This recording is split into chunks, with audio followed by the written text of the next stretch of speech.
반감기 이후 비트코인 채굴 수익 분기점을 43,000달러 정도로 보고 있다 말하였습니다. 2024년 4월 22일 월요일 누워먹는 세계 경제 소식 7개 시작합니다. 미국 탐욕공포 지수는 31로 유지하였습니다. 코인 탐욕공포 지수는 73으로 상승하였습니다. 1. 주주환원 노력기업 배당금 분리과세해준다. 최승목 부총리 겸 기획재정부 장관은 주주환원 노력 증가 기업의 법인세 세액공제와 배당 확대 기업 주주의 배당소득에 대해선 분리과세를 하도록 할 계획이라며 밸류 프로그램을 공식적인 자리에서 처음 구체적으로 언급하였습니다. 현재 대주주는 배당금에 대해선 최고 세율인 49.5%를 내야 해 높은 세금을 부담하며 배당을 늘릴 바에야 사내 유보의 투자 자금 혹은 자회사로 현금을 빼돌려 쓰는 게 훨씬 이득이라 주주환원을 위한 배당에 노력할 필요가 없어 대표적인 코리아 디스카운트의 원인으로 지목되어 왔습니다.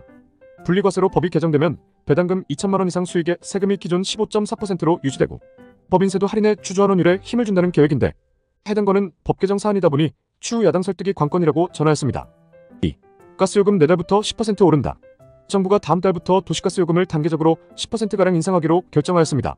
가스요금이 오르는 것은 작년 5월 이후 1년 만인데 전기요금은 3분기까지 동결로 발표하였습니다. 10년간 악순환으로 자연스러운 가격 인상을 막기만 해온 정부는 채권만 찍어내며 외면하다 말도 안 되는 부채까지 지게 된 각 공기업들을 이제 민간기업으로 돌려 회피하려고만 하니 멍함과 씁쓸함이 동반되어지는 것 같습니다. 정부에서 빠져나갈 돈을 줄이는 게 중요한 게 아니라 당장은 공과금 가격을 인상하더라도 국민들의 부담을 해결할 현실적인 미래 방침 논의가 중요한 것인데 일례로 한자는 누적 부채만 202조에 이자 비용만 연 4조에서 5조 원에 달하는데 올해 1분기는 1조 원 이상의 흑자를 거뒀을 것으로 추정되지만 23년 4.6조 영업손실을 기록해 이자조차 못 내고 쌓이고 있는 현 재무구조를 채권 발행 한도법을 뜯어고쳐 채권을 더 발행해 막는 것으로 일단락하는 걸 지켜볼 때면 나중에 언제 터질지 몰라도 나의 재임기간 동안만 넘기면 되라는 느낌이 들어 씁쓸해지는 것 같습니다. 3. 남극 평균 기온에서 38.5도 더 올랐다 재앙. 지구에서 가장 추운 지역인 남극이 지구온난화의 영향으로 기온이 한때 계절 평균보다 38.5도나 수직 상승한 것으로 관측됐습니다. 남극 생태계를 떠받치는 크릴새우가 감소하고 황제 펭귄이 번식에 어려움을 겪으며 생태계 재앙이 닥치고 있다고 하는데 이 같은 온도 상승폭은 유례가 없었던 일이며 영하의 기온이었기에 다행이지 10도 정도 봄 날씨에 사람이 사는 곳이었으면 50도가 들이닥친 것이라며 무서움을 느끼고 있다 전하였습니다.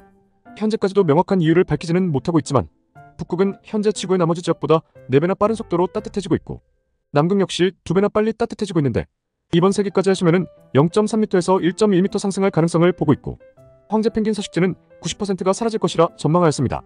4. 중국 바이두 100억 걸고 개발자 긁어모으다. 바이두는 2021년 미국의 중국 반도체 제재에 맞서 AI 칩 사업부를 분사한 뒤 대규모 투자를 이어오고 있습니다.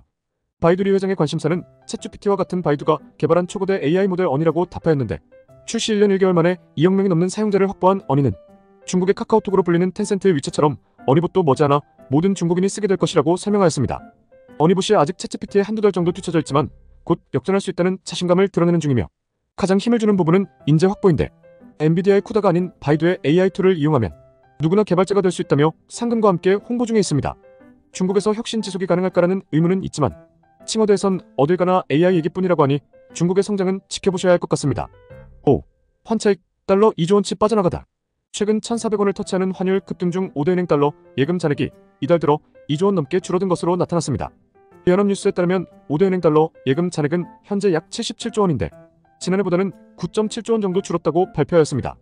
시중은행 관계자는 달러 예금 고객의 70에서 80%는 기업이라며 환율이 오르자 기업들이 달러 예금에서 돈을 인출해 환차익을 실현한 것으로 추정된다고 말하였습니다.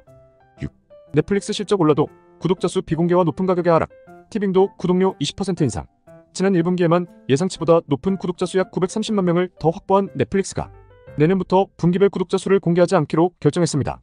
수익원이 다양해지면서 이제는 구독자 수치가 성장의 한 구성 요소일 뿐이라는 이유인데 1분기 말 기준 전 세계 구독자 수는 2억 6,960만 명으로 나타났지만 현재 수익의 40배 가까운 시총과 연말 예상 실적 달성 시에도 25배 정도인 넷플릭스는 저렴하지 않다는 생각 중 구독자 수 비공개가 터지며 좋은 실적이 나왔음에도 하락을 이끌었습니다.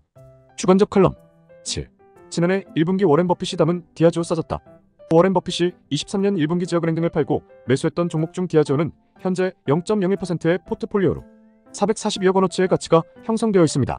세계 최대 프리미엄 주류회사인 디아지오는 영국을 본사로 기네스, 조니워커 등을 들고 있는 막강한 주류회사인데 워렌 버핏이 담았을 작년 1분기엔 170에서 180달러던 가격이 현재는 140달러까지 내려와 워렌 버핏이 팔지 않고 유지하는 게 맞다면 더 싸게 담을 수도 있는 종목 중 하나가 되었습니다.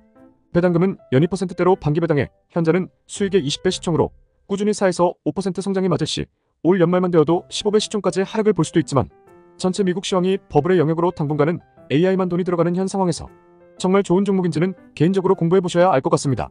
술의 세계를 잘 아시는 분이시라면 번뜩이는 정보가 되지 않을까 싶어 언급드려 보았습니다. 오늘의 한 줄. 미국 비트코인 채굴 1위 910메가와트 용량의 마라톤 디지털 홀딩스 CEO는 반감기 이후 비트코인 채굴 수익 분기점을 43,000달러 정도로 보고 있다 말하였습니다. 매일 누워먹는 경제 소식을 듣고 싶으시다면 구독, 좋아요 부탁드리겠습니다. 감사합니다.